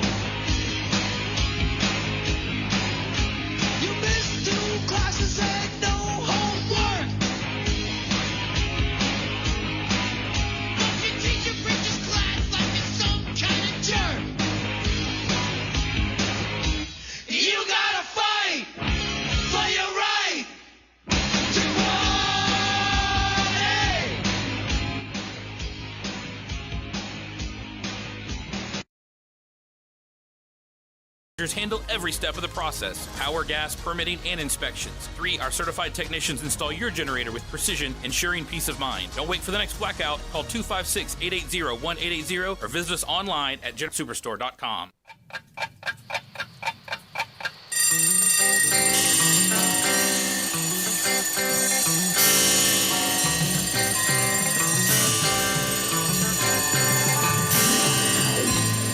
It's time for tomorrow's headlines today with Scott Tyson and Drew DeArmond on 97.7 ESPN The Zone. The last time the Auburn Tigers played for a national championship in California, it didn't go so well. Yeah. That was when Gus Malzahn led the Tigers against Florida State in the Rose Bowl, the last ever BCS national championship game. Now Auburn will have a chance to try again as they will play for a golf national championship. They had a hell of a year, man. Later today. They won the quarterfinals and semifinals yesterday. Took Been 21, number one most of the year. Yeah. So they will play for a national championship today against, I believe, it's out there in California. I know it's out in California. Right. I think it's against Florida State, to be honest with you. Out there in golf, searching for the first national championship. And what a ride and what a what a journey it was for Tyler Buckner. Remember, the former Notre Dame quarterback turned Alabama quarterback turned Notre Dame lacrosse player wins a national championship with lacrosse, with Notre Dame's lacrosse program. Oh, yeah, and that's, of course, Tyler Buckner went to play. And Auburn is playing Florida State. It is Florida State, yeah. They're playing out in California. Yes. Unfortunately, they have to play out in California. Where $6.50 gas cost them. $7.50. Anyway, I don't know if our next guest has ever paid $7.50 for gas. Jeff from the Borough is with us this morning. Thank you Good for calling morning, back, Jeff. Yes, thanks for calling back, bud. I was going 11 teams. Why don't you let Auburn, Missouri in too? I mean, you let them all in softball, let them all in baseball.